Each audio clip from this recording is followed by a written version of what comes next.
मेरी फहरिस्त में जो अगला नाम है, क्योंकि समय की अपनी मर्यादा है, बहुत सारी बातें हैं, मैं एक और कवि की तरफ आपको लेके चलता हूं।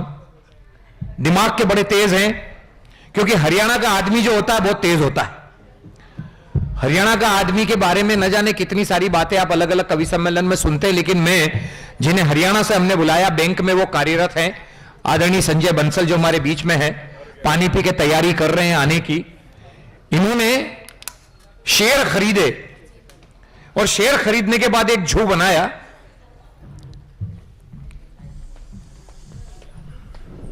वापस आ रहे हैं साहब? हाँ, ये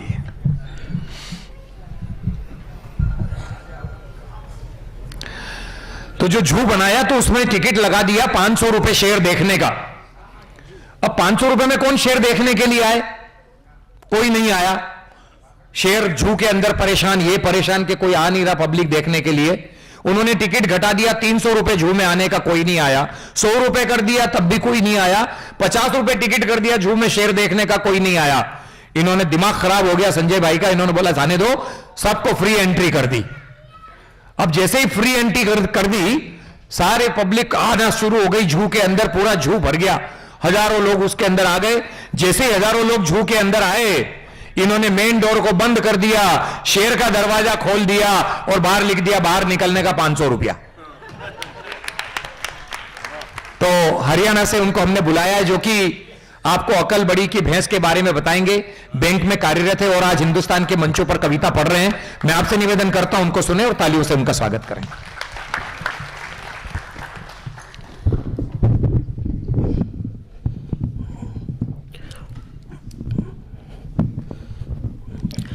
मां सरस्वती के चरणों में वंदन करता हूं।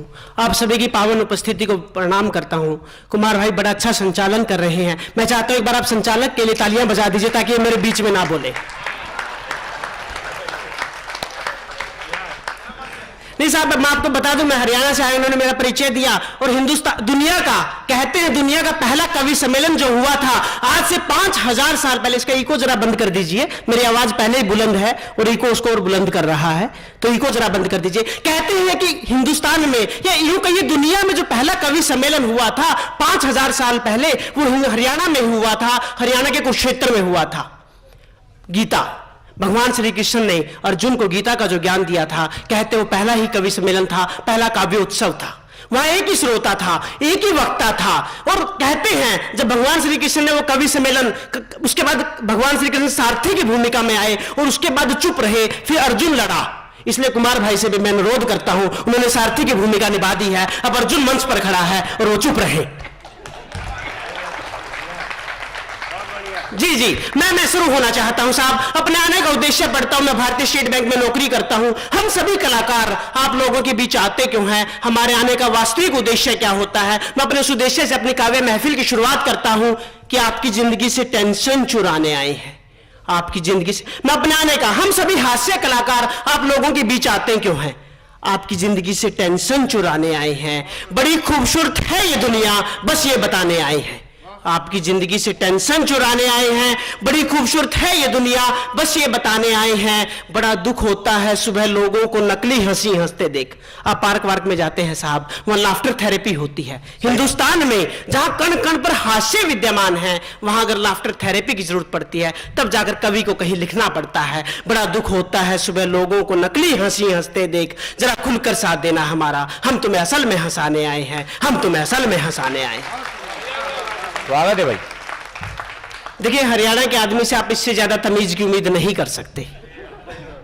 नहीं, मंच पर मेरा परिचय दिया गया कि मैं हरियाणा से हूं, यह मेरा अधूरा परिचय है कुमार भैया, यह मेरा अधूरा परिचय दिया गया। मेरा पूरा परिचय यह है, मैं हरियाणा से तो हूं, पर हरियाणा में उसी सिरसा से हूं जहां से संत गुरमीत राम रहीम थे।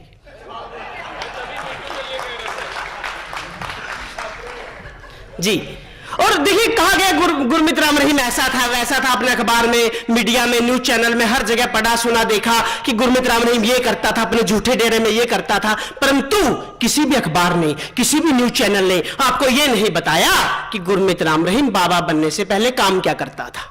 मैं सिरसा में रहा हूं, मुझे पता है, आपको बताता हूं। गुरमीत राम रहीम बाबा बनने से पहले हास्य कवि था। क्या बात है भाई, अच्छा है। वो एक जगह परफॉर्म करने गया, एक जगह कविताएं सुनाने गया, वहां आयोजकों ने पेमेंट कम दी तो हरियाणा सरकार का 10 साल बाद 300 करोड़ रुपए का नुकसान हुआ। इसलिए आज के आयोजक ये तय कर ले, वरना ये नुकसान दोबारा हो सकता है। अच्छा, लोग कहते हैं कि गुरमीत राम रहीम की सारी बातें झूठी थी, उसके सारे उपदेश झूठे थे। बेशक गुरमीत राम रहीम के सारे प्रवचन झूठे थे, सारे उपदेश झूठे थे, पर गुरमीत राम रहीम की एक बात बिल्कुल सही थी जो अपने हर प्रवचन में वो कहता था। गुरमीत राम रहीम कहता था, आदमी को अपने बुरे कर्मों की सजा इसी जिंदगी में मिलती है। अच्छा है भाई। पर साहब, जिस दिन दोपहर को 2 बजे ये फैसला आया, उस दिन उसे ठीक हमारा 72 दिन तक चीन के साथ डोकलाम विवाद चला। आप सभी ने अखबारों में पढ़ा, बिल्कुल नहीं सुलझा। लेकिन जिस दिन दोपहर को 2 बजे बाबा को सजा हुई, ठीक उससे अगले दिन चीन ने डोकलाम से अपनी सेना वापस हटा ली। मुझे समझ नहीं आया, मैंने कुमार भैया से पूछा, कुमार भैया मुझे समझ नहीं आ रही, चीन की डोकलाम से सेना वापसी और बाबा की सजा का आपस में कनेक्शन क्या है, आपस में संबंध क्या है? कुमार भैया ने मुझे बताया, शायद चीन ने डोकलाम से यह सोचकर अपनी सेना वापस हटा ली, जिस देश के लोग एक बलात्कारी बाबा को बचाने के लिए शहर के शहर जला देते हैं, वहां मुझे बाहर से क्या बात है भैया, बहुत बढ़िया, अच्छा है संजय। पर सर, समर्थन तो मुझे आपका अगली पंक्ति पर चाहिए। मैं आपको वास्तविक कारण बताना चाहता हूं, उस दिन चीन ने डोकलाम से अपनी सेना वापस क्यों हटाई। चीन को जब निधि दुबे और स्वाति महादिक के बारे में पता चला, ये भारत की वो वीर पत्नियां हैं जिन्होंने अपने पति की सेना में शहादत के बावजूद जाकर सेना में लेफ्टिनेंट का पद संभाला। चीन को जब भारतीय पत्नियों की सदम्य साहस के बारे में पता चला, तब जाकर डरकर चीन ने डोकलाम से अपनी सेना वापस हटाई। क्या बात है भाई, अच्छा है। और साहब, पत्नियां तो वैसे भी वीर होती है। नहीं, मेरे घर में भी एक निजी पत्नी है। नहीं, पत्नियों से कहना, मैं देखिए, पति लोग बहुत मोहब्बत से भरे होते हैं, और मुझे माफ करें, पत्नियों में वो मोहब्बत नहीं देखी जाती। मैं एक पंक्ति का अंतर पढ़ता हूं पति और पत्नी की मोहब्बत में। दुनिया में कोई भी पत्नी अपने पति की बहन से उतना प्यार नहीं करती जितना दुनिया का कोई भी पति अपनी पत्नी की बहन से करता है। अच्छा है भाई। अच्छा, आप पत्नियों से क्या ना बहस में नहीं जीत सकते, महिलाओं से पत्नियों से आप बहस में जीत नहीं सकते। हुआ ये, मेरा पनीर की सब्जी खाने का मन था, मैं बाजार गया, पनीर लेकर आया, पत्नी को कहा पनीर की सब्जी बनाकर दे दो। उसने कहा, मोटे आदमी, तुम्हारा वेट बढ़ता जा रहा है, हाइट वेट रेशियो गड़बड़ाता जा रहा है, उसके बावजूद तुम्हें पनीर की सब्जी खानी है, कुछ एक्सरसाइज किया करो। मैंने कहा, देखो तुम समझ नहीं रही हो, मेरा वेट तो बिल्कुल ठीक है, अब ऊपर वाले ने हाइट ही कम दे दी, उसका मैं क्या करूं।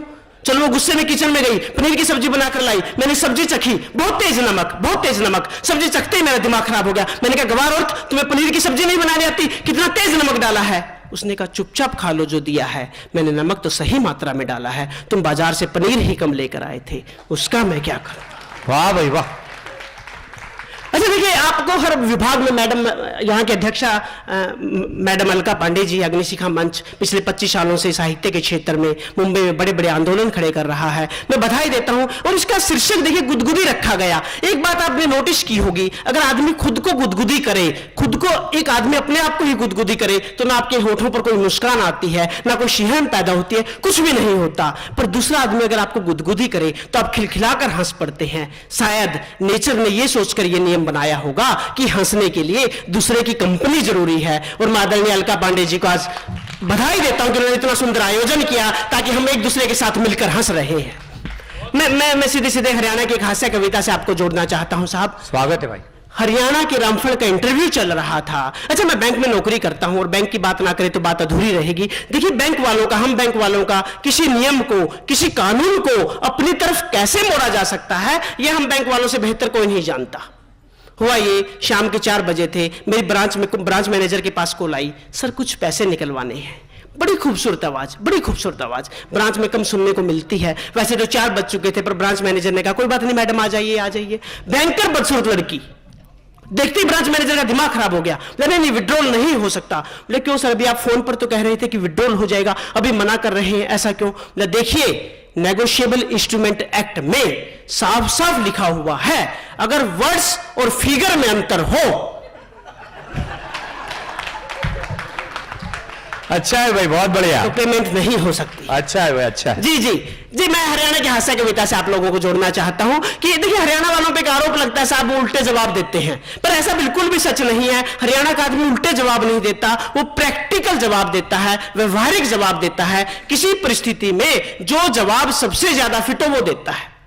हुआ ये, क्लास में एक अध्यापक ने बच्चे से पूछा, बेटे बताओ, अगर मैं तुम्हारे पापा को 10,000 रुपए 2 साल के लिए 10% वार्षिक ब्याज की दर से उधार दे दूं तो तुम्हारे पापा 2 साल बाद मुझे कितना वापस करेंगे? कुछ भी नहीं सर। तुम इतना आसान सा सवाल नहीं जानते। सर मैं सवाल जानता हूं, पर आप मेरे बाप को नहीं जानते।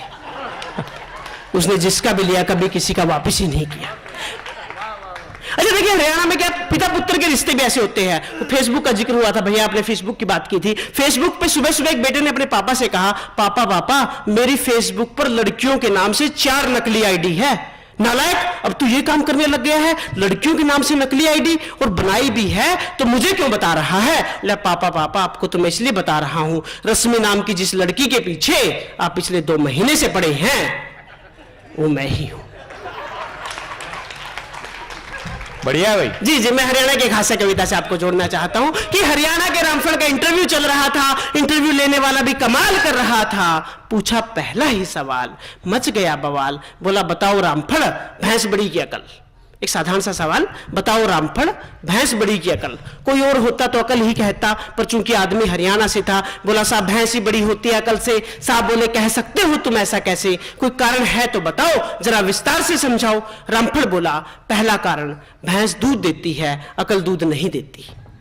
पहला कारण, भैंस दूध देती है, अकल दूध नहीं देती। उसी दूध को पीकर हम बड़े होते हैं, हम बड़े होते हैं तो हमारी अकल भी बड़ी होती है। मतलब भैंस का दूध पीने से अकल बड़ी होती है, इसलिए भैंस अकल से बड़ी होती है।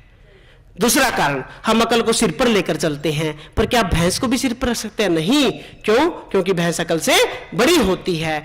तीसरा और अंतिम कारण, कुछ अकल तो भैंस में अपनी भी होती है, कुछ अकल तो भैंस में अपनी भी होती है, इसलिए पूरी की पूरी भैंस अकल से यकीनन बड़ी होती है। इसलिए पूरी की पूरी भैंस अकल से यकीनन बड़ी होती है। जी बजा लीजिए, बजा लीजिए।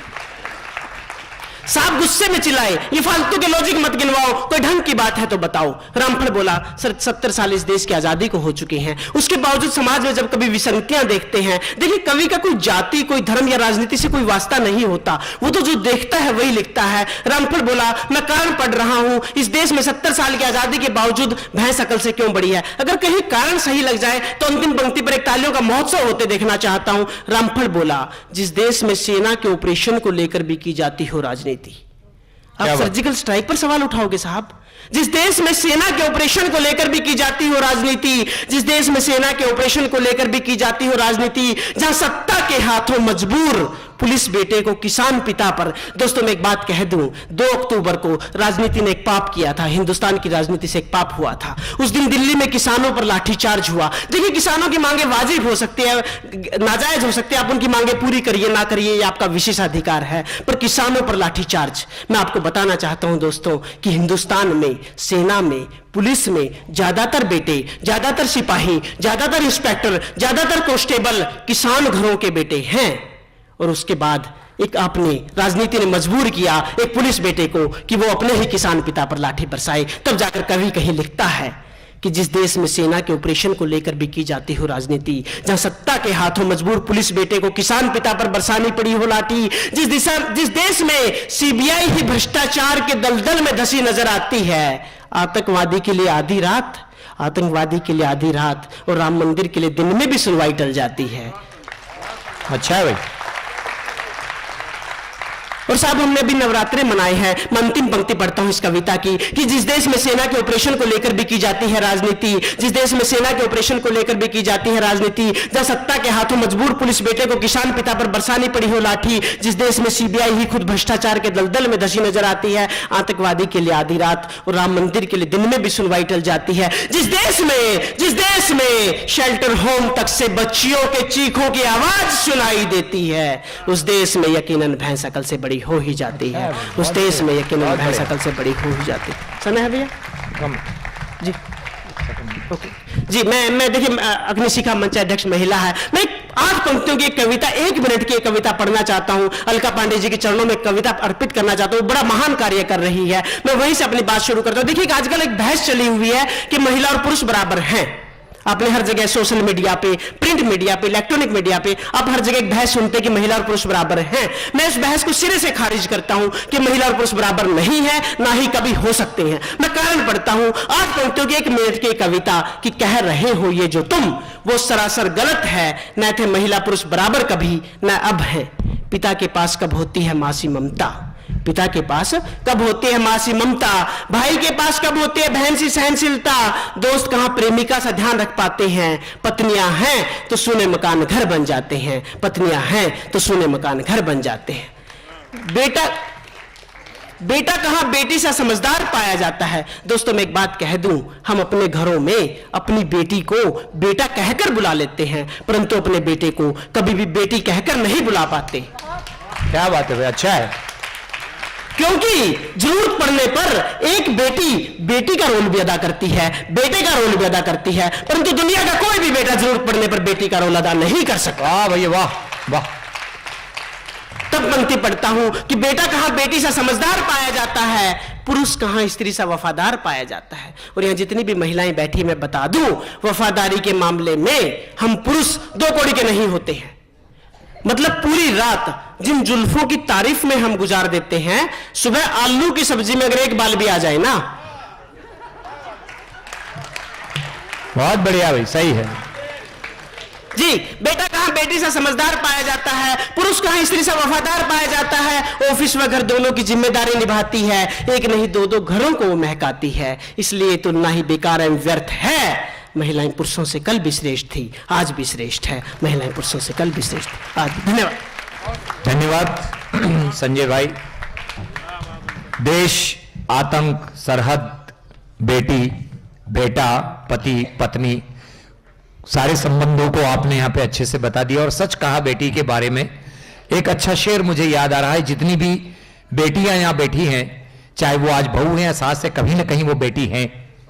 कि इबादत घर में जब लड़का पैदा होता है दोस्तों, तो सिर्फ और सिर्फ वंश की वृद्धि होती है, और घर जब में लड़की पैदा होती है तो जगत की वृद्धि होती है।